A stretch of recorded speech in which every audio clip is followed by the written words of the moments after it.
Sir.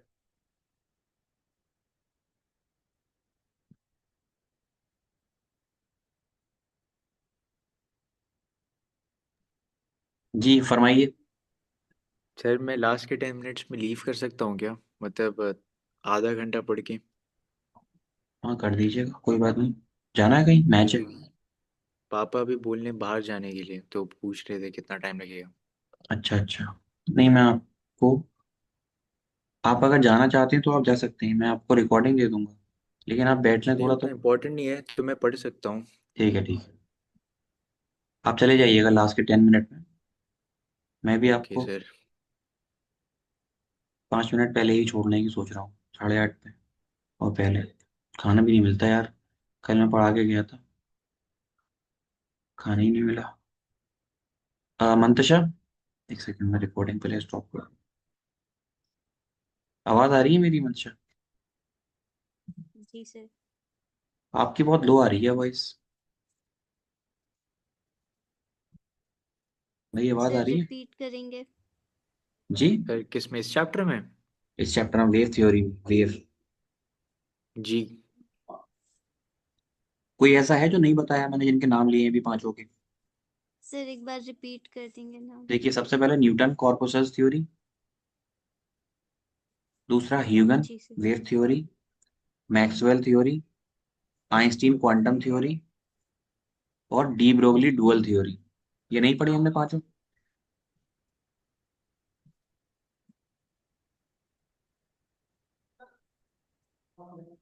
Sir last to नहीं पढ़ी। Einstein और डी ब्रोगली नहीं पढ़ी? यस। ओके।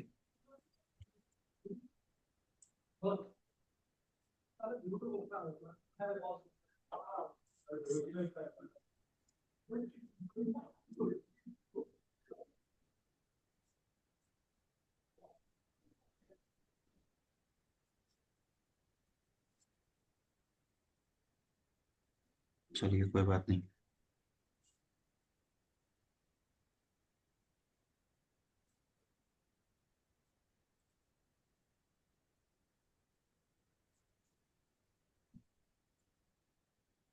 अब लिखिएगा, कोहेरेंट सोर्स क्या होते हैं। कल मैंने आपको थोड़ा सा बताया था, आज हम इसको इन डिटेल समझेंगे। कल सिर्फ हेडिंग डलाई थी, और थोड़ा सा लास्ट में बताया था मैंने आपको।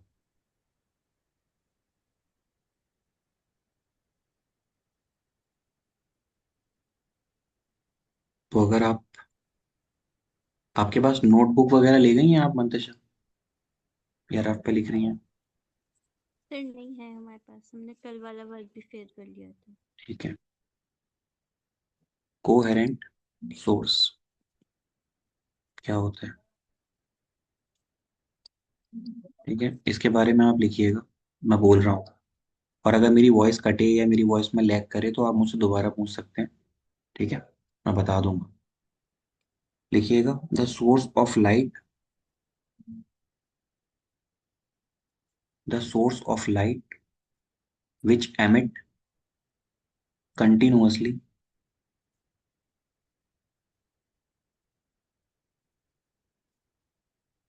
the source of light which emit continuously, light wave, continuously light wave of same wavelength,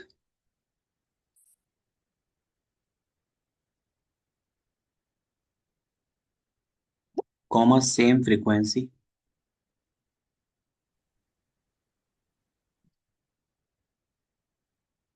same frequency and same phase,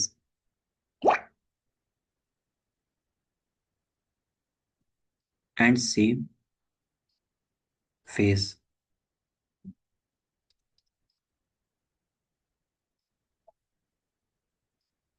or having constant phase,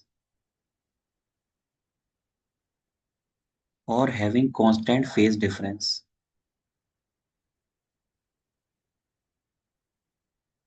or having constant phase difference are called coherent source.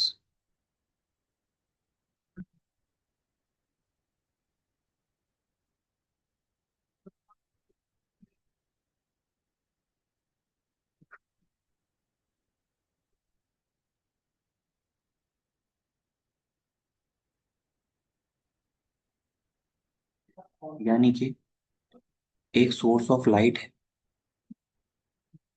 और ये है आपके पास screen. तो यहां से जो light निकल रही है, मान लो ये लाइट निकलेगी, ये निकलेगी, ये निकलेगी। तो all these wave have same wavelength, same frequency, same phase angle. ठीक है, इनको बोलते हैं coherent source of light. Inherent में क्या होता है? हेरेंट डालिएगा, इनहेरेंट। लिख लिया कोहेरेंट, जी। या रिपीट करूं? जी सर। मंतशा नो। रिपीट करना है क्या? नो सर, लिख लिया। ओके, लिखिएगा इनहेरेंट में लिखिएगा the source of light which emit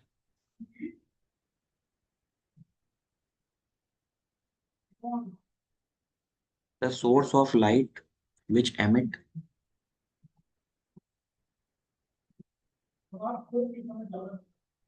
which emit light with frequent and random change, frequent and random change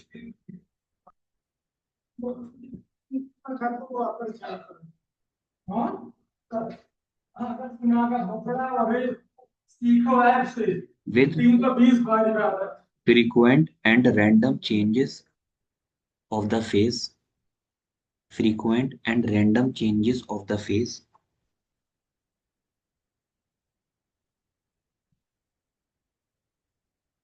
between the photons, between the photons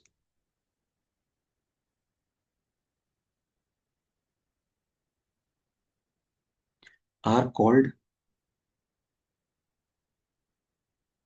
are called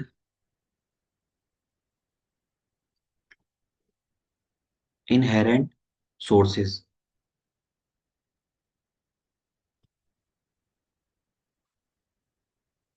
are called inherent sources।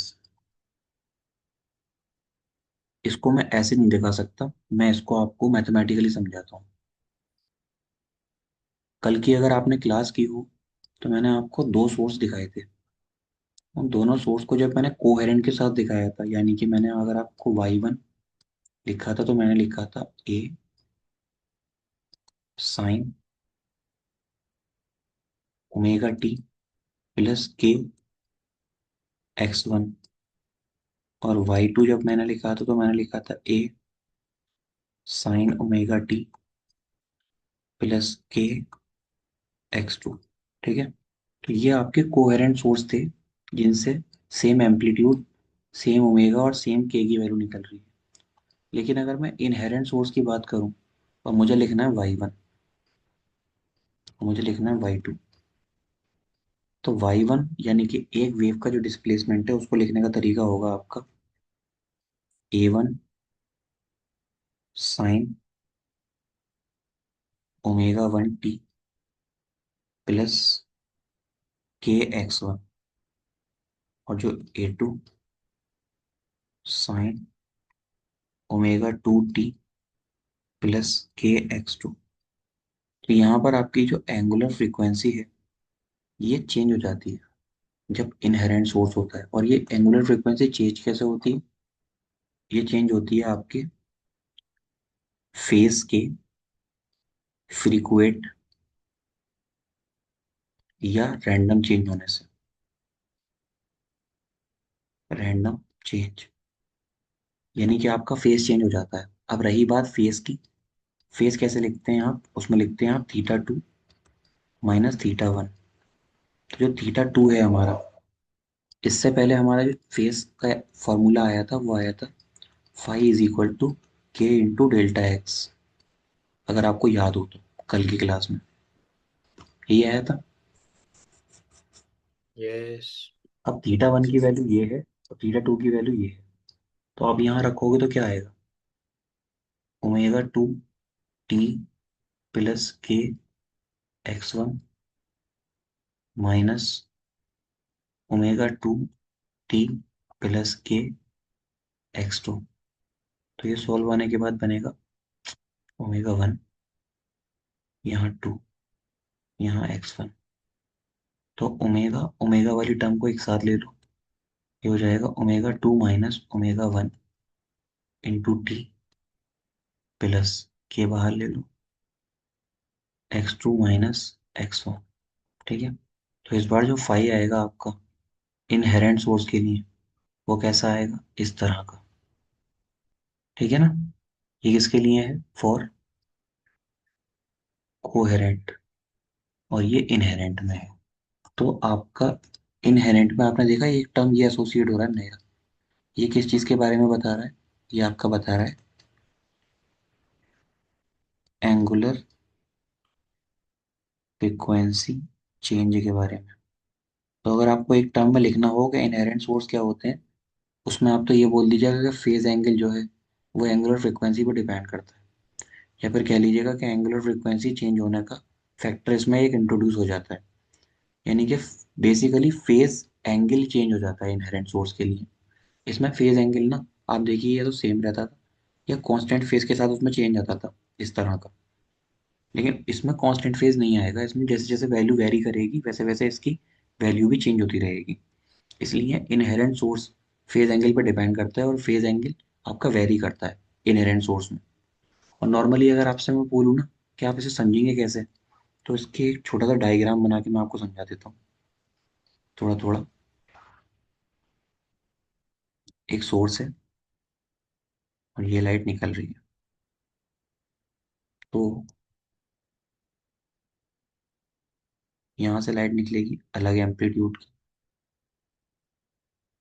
यहाँ से अलग amplitude की निकल रही है, यहाँ से और अलग एम्पलीट्यूड की निकल रही है। तो इनकी वेवलेंथ भी डिफरेंट हो जाएंगी, फ्रीक्वेंसीज भी डिफरेंट हो जाएंगी, और इनके एम्पलीट्यूड भी डिफरेंट हो जाएंगे। तो ये जो निकाल रहा है ना लाइट, ये आपका इनहेरेंट सोर्स निकाल रहा है, और ये कंटिन्यूअस भी नहीं होता है, ये कभी कभी बीच बीच में से ब्रेक कर देता है लाइट को। जैसे लाइट ऐसे जा रही है, फिर रुक गई, फिर ऐसे जाएगी, फिर रुक गई। तो इस तरह के इनहेरेंट सोर्सेज होते हैं आपके कुछ। आ रही है बात समझ। यस। तो ये आप लिखेंगे इसको, जी लिख सर, लीजिए। राइट साइड वाला लिखना है ना? जी जी, मतलब ये ऐसे करके हेडिंग डाल के दो तरफ साइड कर लीजिएगा आप, समझ में आ जाएगा आपके। ये मत लिखिएगा चाहे तो, ये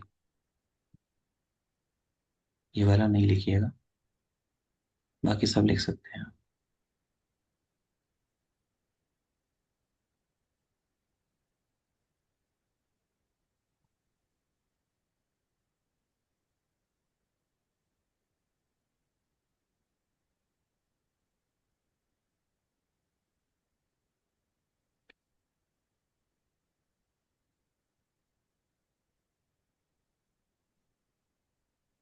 कल मोस्ट प्रोबेबल मैं आपका टेस्ट लूँ, तो आप लोग प्रिपेयर्ड रहिएगा, ठीक है। क्योंकि ओके कल, सर। जी, कल मैं क्लास नहीं लूंगा आपकी, तो टेस्ट ले सकता हूँ क्लास की जगह, क्योंकि कल मुझे निकलना है घर के लिए।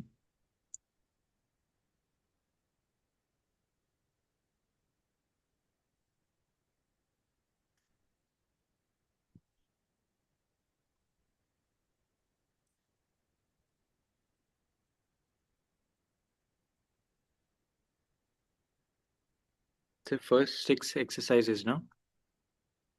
अभी ये फर्स्ट सिक्स ही रहेंगी वो। मतलब पूछ रहा हूँ। चलिए सिक्स का ही दे दीजिए।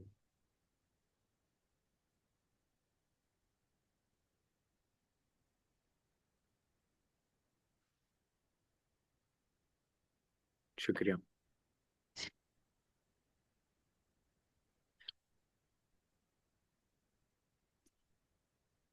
लेकिन तैयारी पुरानी बुक के अकॉर्डिंग करना, पता लगा नई बुक के अकॉर्डिंग कर कर आ रहे हो, वो नहीं चलेगा। जी। जी सर।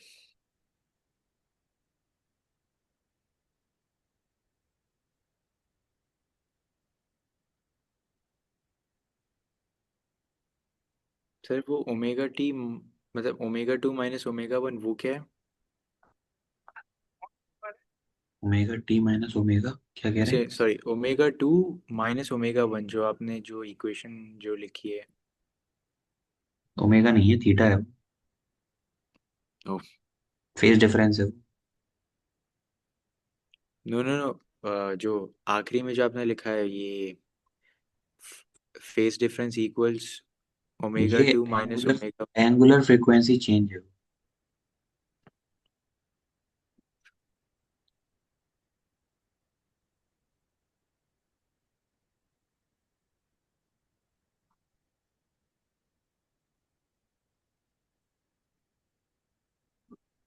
जी। लिख लिया? यस। मंतशा लिख रही हैं आप? सर लिख लिया। ठीक है।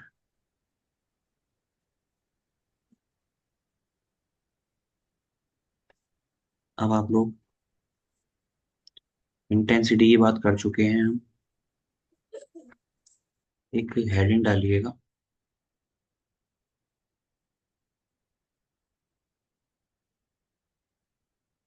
कोहेरेंट सोर्स तो लिख लिया आपने।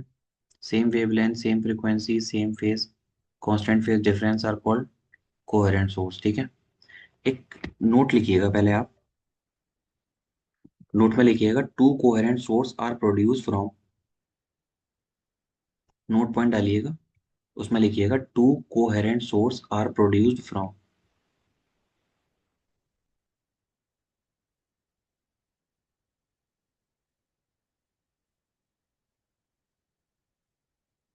अ single source of light.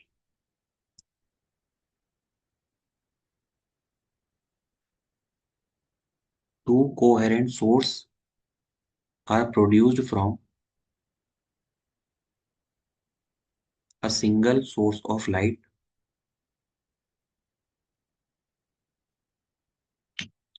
by adapting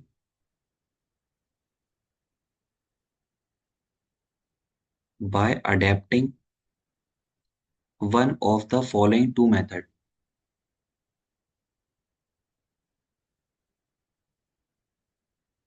single, इसका ये मतलब है कि देखो, एक चीज का आपने नाम सुना होगा कोहेरेंट, लेकिन समझ में कभी नहीं आती होगी। कोहेरेंट में बताता हूँ, एक सोर्स ऑफ लाइट जो सिर्फ और सिर्फ एक ही लाइट निकाल रहा है, मान लो ये।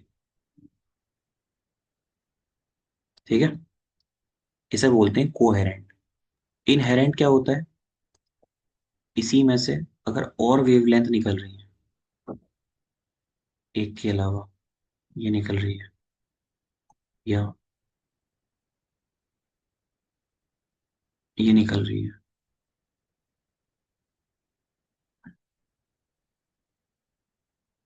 ना, तो ये इनहेरेंट हो जाएगा। अब ऊपर जो आपने हेडिंग नोट पॉइंट लिखी है ना, उसमें आपने दो मेथड है जिससे आप कोहेरेंट को इनहेरेंट में या कोहेरेंट को डाइवर्ट कर सकते हैं। नंबर वन, पहला है division of wave front. Division of wave front. Wave front क्या होता है जानते हैं? अगर याद नहीं है तो मैं बता देता हूँ। जैसे एक ये सोर्स है, सिंगल सोर्स, तो इसका वेव फ्रंट कैसे निकलता है? इसका वेव फ्रंट होता है इस तरीके का, इस तरीके से प्रोपोगेट करती है लाइट आगे की तरफ, तो इसको वेव फ्रंट बोलते हैं। शुरू में सबसे पहला टॉपिक इस चैप्टर का यही पढ़ाया था मैंने आप लोगों को। जी सर। ये वेव फ्रंट है। तो आप क्या कर रहे हो? डिवीजन कर रहे हो वेव फ्रंट का। कैसे करेंगे उस चीज को समझिए। आपके पास एक सिंगल सोर्स ऑफ लाइट है, या एक सिंगल लाइट प्रोड्यूसिंग सोर्स है। यहाँ से जो लाइट निकल रही है, आप ये मानो कि आपके पास लाइट निकल रही है इसमें से ऐसे, और कोई बल्ब वगैरह होता है उसमें से लाइट निकल रही है मान लो। तो आपने यहाँ पर एक स्लिट लगा दी। स्लिट मतलब एक सिंगल स्लिट लगा दी जिसमें बीच में से गैप है लाइट के निकलने का। तो आपको जो यहाँ से लाइट निकलती हुई दिखेगी ना, वो कैसी दिखेगी? लाइट किस कलर की थी? इस कलर की। लाइट जो आपको दिखेगी वो इस तरह से दिखेगी कि एक सेमी सर्कल, फिर एक ऐसा, फिर ये। तो ये ना बेसिकली क्या बना रहा हूँ मैं? वेव फ्रंट बना रहा हूँ।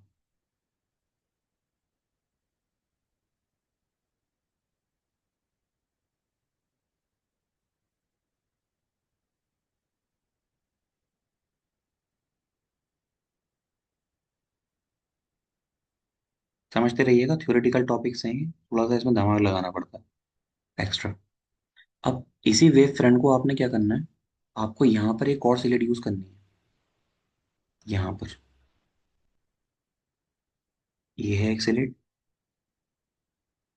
बीच में एक यहाँ छोटी स्लिट यूज करो, और एक ये है। तो आपने आगे क्या कर दिया, दो स्लिट बना दी। अब ये दो स्लिट क्या करेंगी पता है? ये दो स्लिट यहाँ से आपके वेव फ्रंट निकालना शुरू करेंगी। ये आपकी स्लिट वन है, ये आपकी स्लिट टू है। तो यहाँ से एक निकलेगी ऐसे, यहाँ से निकलेगी ऐसे। अब थोड़ी देर के बाद आपको दिखेगा कि इनकी ओवरलैपिंग शुरू हो गई।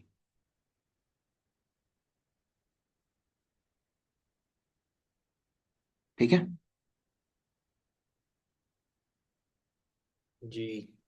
तो जब वेव, एक वेव दूसरी वेव के ऊपर चढ़ रही है, इसी को तो बोलते हैं ओवरलैपिंग। अब ये ओवरलैपिंग होना ही आपका इसको इनहेरेंट बना देता है। आ रही है बात समझ? तो यहाँ पर ये वेव्स क्या कर रही हैं, एक दूसरे के ऊपर ओवरलैप कर रही हैं। इसको बोलेंगे डिवीजन ऑफ वेव फ्रंट। आपने वेव फ्रंट का दो स्लिट लगाकर डिवीजन कर दिया। तो ये लाइट आपकी ऐसे आगे करके जा रही थी, और ये लाइट एक दूसरे के ऊपर यहीं पर ओवरलैपिंग करना शुरू कर देगी। ठीक है।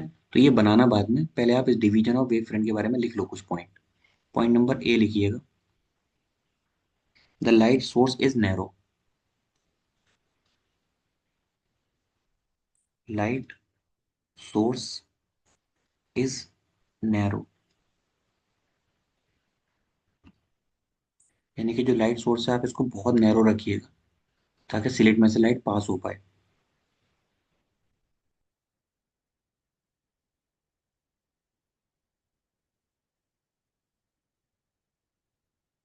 सेकंड पॉइंट लिखिएगा, the wave front emit by a narrow source, the wave front emit by a narrow source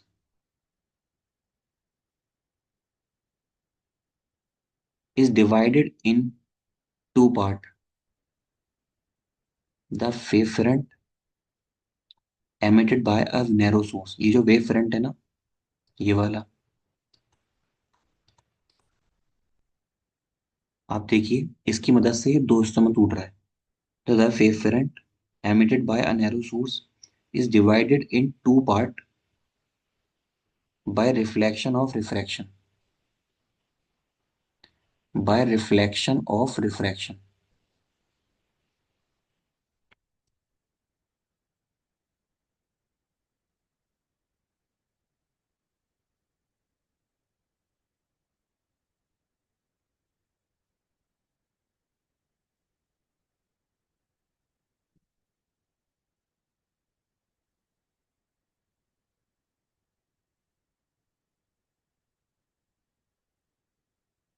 bye reflection of refraction मतलब यहाँ से एक फिनोमेना होगा कि लाइट टकराएगी भी और लाइट पार भी जाएगी। तो रिफ्लेक्शन ऑफ रिफ्रैक्शन होगा, यानी कि जो आपके रिफ्रैक्शंस है ना, उनका रिफ्लेक्शन होगा। एक दूसरे को ये ओवरलैपिंग करना शुरू कर देंगे। यहाँ पर क्या हो रहा है, एक तरह से देखा जाए तो wave front emit by the source divided into two part by two part by reflection of refraction. ठीक है। Yes sir. थर्ड पॉइंट लिखिएगा, the coherent source obtained are imaginary. The coherent source या सोर्सेस ऑब्टेन्ड आर इमेजनरी।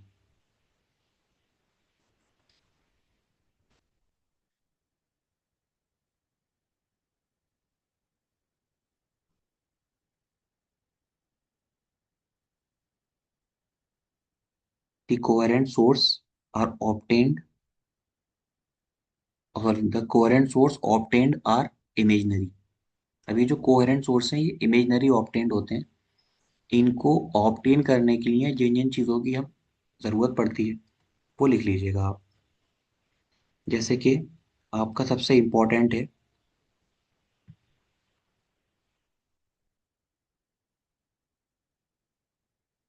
इसकी spelling आप लोग देख लीजिएगा, फ्रिस्नल biprism.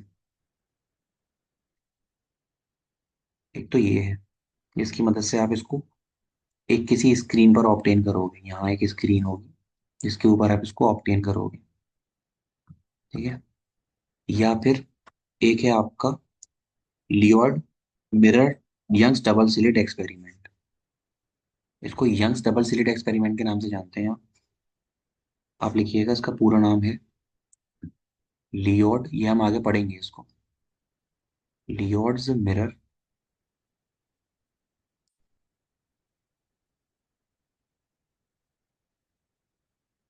Young's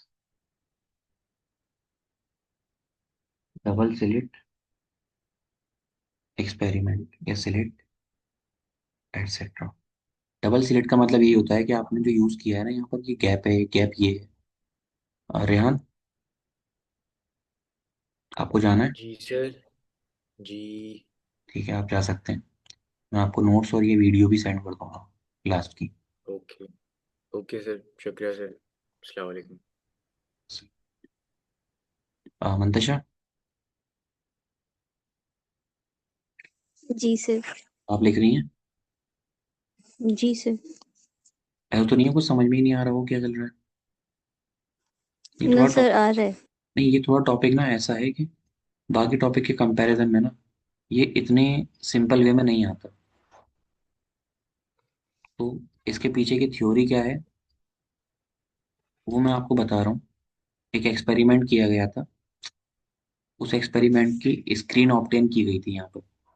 तो ये यंग्स डबल स्लिट एक्सपेरिमेंट है जिसमें एक स्लिट ये और एक स्लिट ये लगाई गई है, और यहाँ से कोहेरेंट सोर्स की लाइट को पास कराया गया। तो लाइट एक बार पास होती है, एक बार नहीं होती, एक बार पास होती है, एक बार नहीं होती। इससे आपकी इमेज ऑब्टेन होगी। तो यहाँ पर जो भी आपकी इमेज ऑब्टेन होगी हम उसकी स्टडी करते हैं। तो उसकी स्टडी करने के लिए या तो आप फ्रिस्नल बाइप्रिज्म का यूज़ कर सकते हैं, या फिर आप Lloyd mirror Young double slit experiment का यूज़ कर सकते हैं। ठीक है। तो ये लिख लीजिएगा, ये आपका पहला पार्ट हो गया, डिवीजन ऑफ वेव फ्रंट, जिसकी मदद से आप कोहेरेंट सोर्स को दो अलग अलग हिस्सों में बांट सकते हैं। ठीक है। जी सर, ये लिख लिया। अब सेकंड पार्ट के ऊपर चलते हैं। सर, इसमें इस डायग्राम की जगह छोड़नी है। जी ये डायग्राम बनेगा, ये इंपॉर्टेंट है। Okay sir. दूसरा तरीका है वो है division of amplitude. Division of amplitude.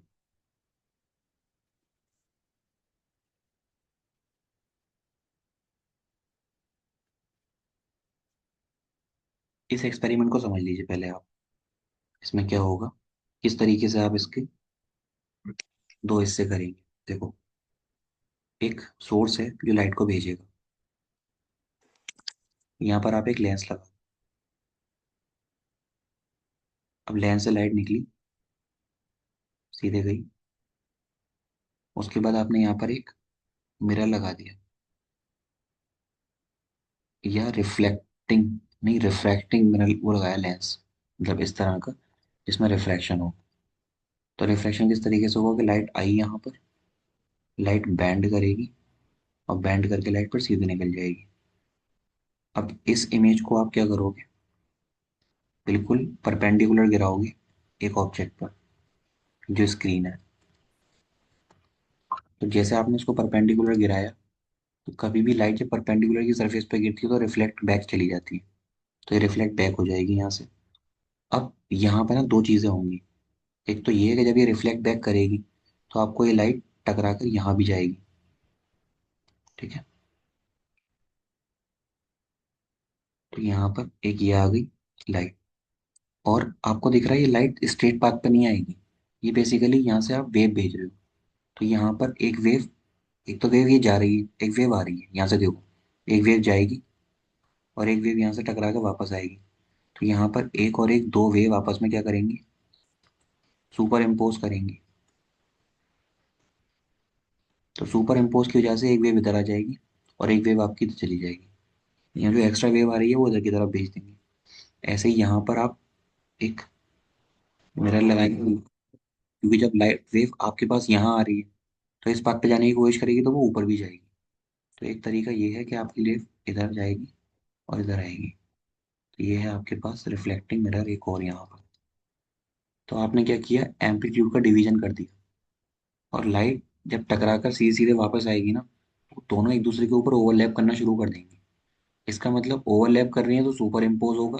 Super impose की मदद से आपका काम क्या था, कोहेरेंट सा है, यानी सिंगल सोर्स ऑफ लाइट को आपको ओवरलैप कराना था, तो ओवरलैपिंग यहाँ हो गई। ठीक है, वो ओवरलैपिंग आपने की कैसे, आपने एम्पलीट्यूड को दो जगह डिवाइड कर दिया। आपने एक मिरर लगाया आड़ा, तो वो मिरर क्या करेगा, रिफ्रैक्शन भी कराएगा और रिफ्लेक्शन भी कराएगा। तो आपकी लाइट ना दो हिस्सों में ट्रांसफर हो जाएगी। एक आपकी लाइट ऊपर चली जाएगी, एक आपकी लाइट पास कर जाएगी। इसलिए जो पास करेंगी उनको आप मिरर पे परपेंडिकुलर गिराएंगे, तो परपेंडिकुलर गिरने की वजह से वो रिवर्ट बैक करेगी, उसकी वजह से सुपर इम्पोज होना शुरू कर जाएगी। इसी को ओवरलैपिंग बोलते हैं। ठीक है। जी सर। ठीक है, तो इसके बारे में आप कुछ पॉइंट्स हैं वो लिख लीजिएगा। यहाँ पर एक चीज लिख लीजिएगा, यहाँ पर आप एक इस तरह की कोटिंग कर देते हैं यहाँ पर, ताकि रिफ्लेक्शन हो पाए। तो ये कहलाती है हमारी रिफ्लेक्शन कोटिंग। रिफ्लेक्शन कोटिंग यहाँ पर हम देखते हैं, तो यहाँ पर आप एक आंख बना दीजिएगा।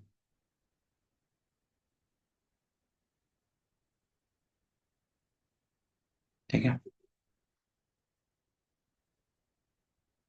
ये मिरर है, ये भी मिरर है। Mirror number 1, mirror number 2। ये आपका सोर्स है लाइट का और ये आपका लेंस है। ठीक है ना।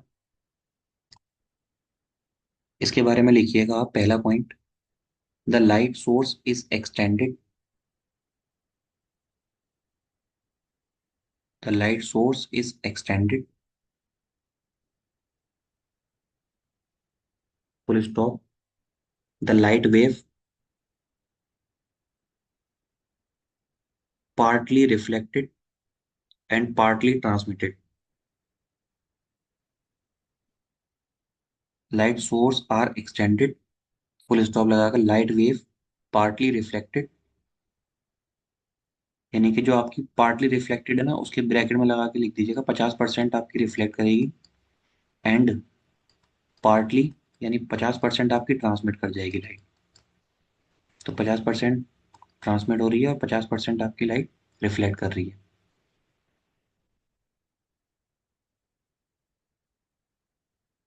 इसका मतलब ये है कि लाइट जो ये आ रही है ना, ये यहाँ पर ये लाइट अंदर आएगी, यहाँ से 50% ट्रांसमिट हो जाएगी इधर की तरफ और 50% कर जाएगी रिफ्लेक्ट। ठीक है ना। जी सर। सेकंड पॉइंट लिखिएगा, the amplitude of the wave emitted by,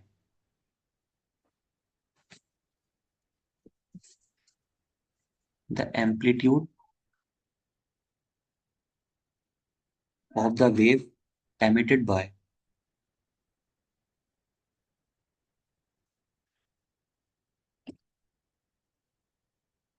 the amplitude of the wave emitted by extended source of light is divided into two part. पहला पार्ट लिखिएगा partial reflection and partial refraction. इधर की तरफ आपका refraction होगा, refraction, और यहाँ पर होगा रिफ्लेक्शन।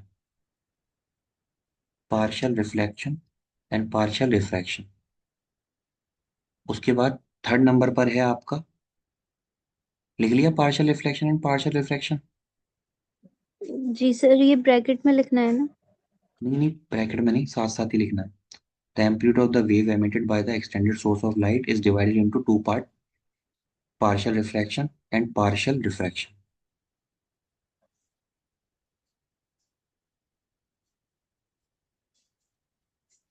जी सर। ठीक है। थर्ड पॉइंट लिखिएगा, the coherent source obtained are real. उसमें जो कोहेरेंट सोर्स आपको ऑब्टेन हो रहा था वो इमेजिनरी था, यहाँ पर जो आपका कोहेरेंट सोर्स आपको ऑब्टेन होगा वो रियल होगा। The coherent source obtained are real.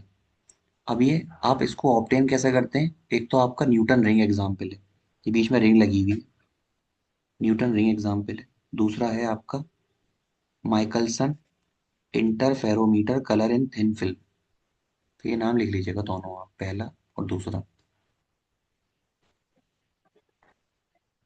Michelson interferometer interferometer